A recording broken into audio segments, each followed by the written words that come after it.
Hello YouTube. Coming in with another video. Really just woke up. I've been enjoying this week off from work.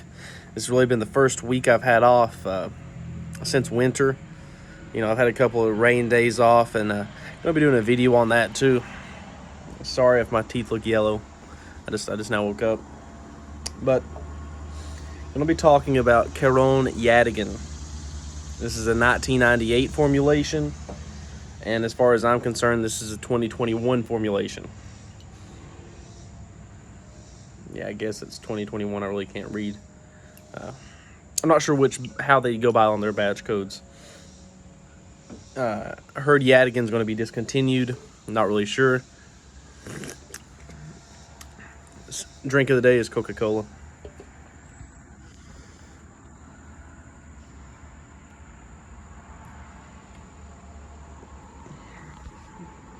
Sorry, I'm just getting adjusted.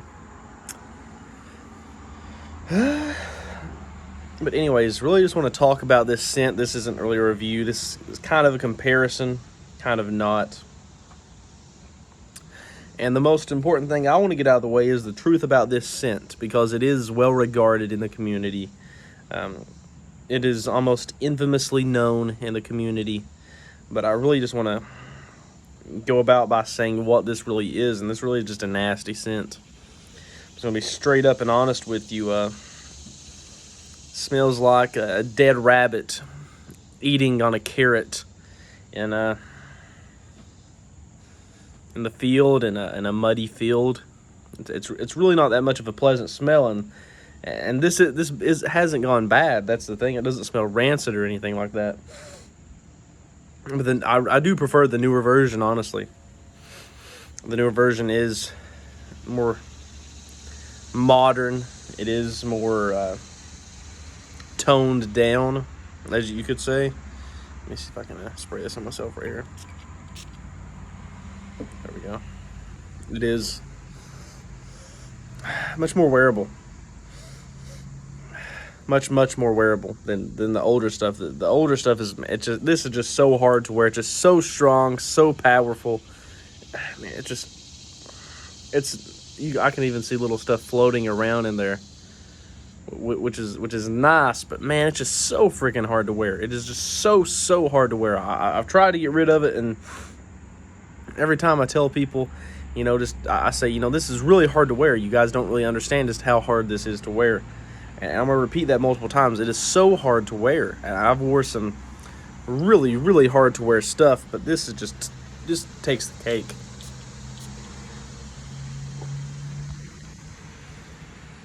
Oh, just old, varnished smell. If you've ever left gasoline in a tank long enough to where it becomes varnished and it just begins to build up, and the metal inside the gas tank actually begins to break down, and there's rust and stuff in there. It smells like that, but it also smells like a dead rabbit that's been eaten on a carrot. There's a ton of carrot seed in here. I didn't realize how hard it was to wear carrot seed and scents. There's some other scents that I like that have carrot seed in them, but it's just so hard to wear, and it's just an eau de toilette, and it's just so strong, man. It's really unbearable to wear. It's nice to have in my collection, just to say I have it in there, and it's really not even that collectible. It's really not even that expensive. You can pick up some 1990s, 1980s bottles of it for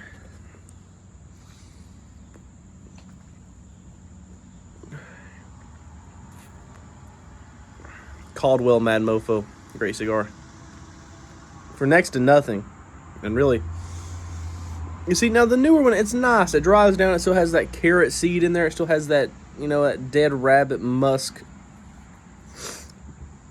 to it. But it also is nice. You can actually pick out the patchouli in it. It can, the patchouli kind of smooths it over. Whereas with this one, it's just so hard to wear. I don't even know if I can make myself wear it today, but I'm going to try. I'm really going to try to wear it and enjoy it. And really just sit down with it and try to understand it.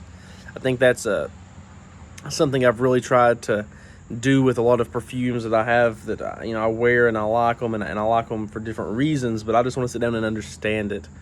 What was the perfumer's goal in making this?